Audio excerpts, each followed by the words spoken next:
आज हम BA first year के पाठ्यक्रम में हिंदुस्तानी संगीत पद्धति के जो आधारभूत नियम हैं और ये नियम पंडित भातखंडे जी ने बताए हैं कि इस किताब में क्रमिक पुस्तक मालिका में 5वें भाग में इन नियमों को विस्तार से समझाया है।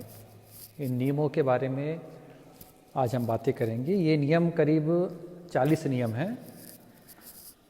तो ये व्याख्यान हमने 2 भाग में विभाजित किया है। तो पहले भाग में हम 20 सिद्धांत के बारे में बात करेंगे और अगले भाग में 20 सिद्धांत। इस तरह से कुल 40 सिद्धांत के बारे में हम बात करेंगे। ये जो हिंदुस्तानी संगीत पद्धति है, ये इसको उत्तर भारतीय संगीत पद्धति भी कहते हैं और अपनी जो ये विशेषता रखती है, इस कारण से ये अन्य पद्धति जो कि उत्तर भारतीय के अलावा एक और पद्धति प्रचलित है, दक्षिण भारतीय पद्धति, उससे किस तरह से अलग है। सिद्धांत देखिए, शुरू से हम बोलते जा रहे हैं। पहला सिद्धांत कि जो हिंदुस्तानी या उत्तर भारतीय संगीत पद्धति की नींव है, वह बिलावल थाट को शुद्ध थाट मानकर रखी गई है। अर्थात बिलावल थाट के स्वर ही शुद्ध स्वर सप्तक का निर्माण करते हैं। जब पूरे स्वर शुद्ध होंगे तो वो कहलाएगा बिलावल थाट। इसी तरीके से जो संगीत पद्धति की नींव है, वो बिलावल थाट को शुद्ध थाट मानकर रखी गई है। समस्त रागों का वर्गीकरण जो है वो 3 भागों में किया गया है। औडव राग अर्थात 5 स्वर वाले राग, षाडव राग अर्थात 6 स्वर वाले राग और संपूर्ण राग अर्थात 7 स्वरों वाले राग। 5 स्वर से कम का और 7 स्वर से अधिक का राग नहीं होता। ये तीसरा सिद्धांत है।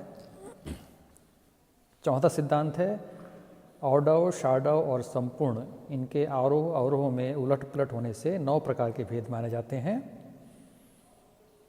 जिनका विवेचन इस क्रमिक मालिका में औडव षाडव भेद के अंतर्गत किया गया है। मुख्य जाति तो 3 हो गई, औडव षाडव संपूर्ण, और इससे कुल 9 प्रकार की और जातियां बनती हैं। प्रत्येक राग में 5वां जो लक्षण है, प्रत्येक राग में थाट, आरोह अवरोह, वादी संवादी, समय और रंजकता, ये बातें अवश्य होती हैं।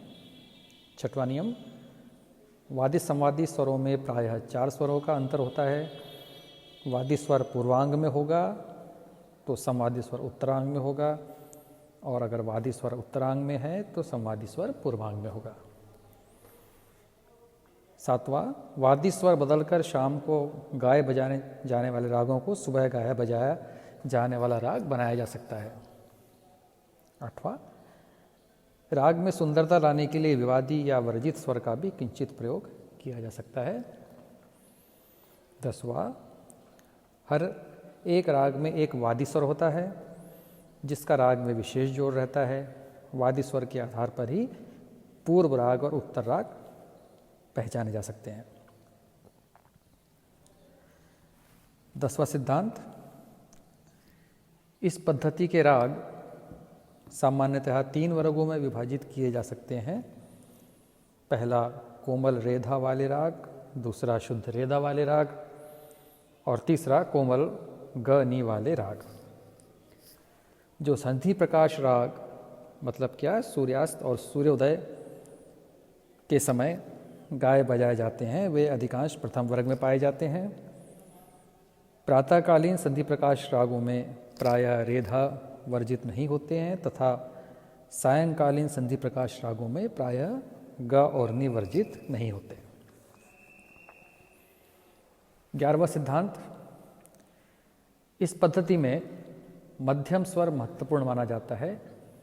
इसे अधोधर्षक स्वर कहा जाता है क्योंकि इससे दिन रात के रागों को गाने बजाने का समय निर्धारित होता है।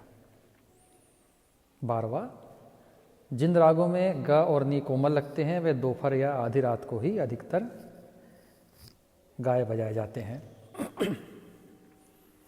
13वां सिद्धांत, संधि प्रकाश रागों के प्रायः रे म ध नी शुद्ध लगने वाले राग गाए बजाए जाते हैं।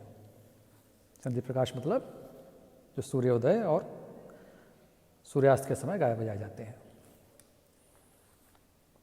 14वां सिद्धांत है षडज, मध्यम और पंचम, ये 3 स्वर प्रायः दिन और रात्रि के तीसरे प्रहर के रागों में अपना महत्व विशेष रूप से रखते हैं। 15वां सिद्धांत तीव्र मध्यम जो है अधिकतर रात्रि के रागों में ही पाया जाता है, दिन के रागों में यह स्वर कम दिखाई देता है।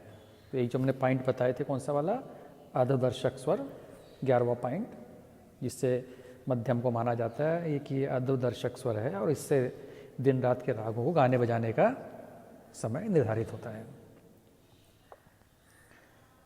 16वां लक्षण या 16वां सिद्धांत,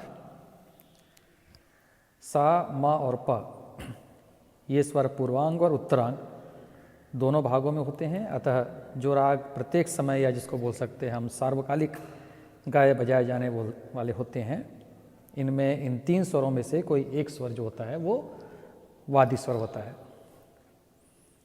17वां मध्यम और पंचम, ये दोनों स्वर एक साथ किसी राग में वर्जित नहीं होते।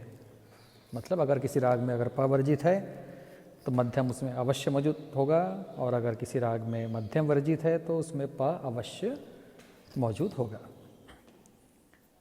18वां स्वर भी, जो 18वां सिद्धांत है वो भी काफ़ी विशेष है कि किसी भी राग में षडज स्वर वर्जित नहीं होता।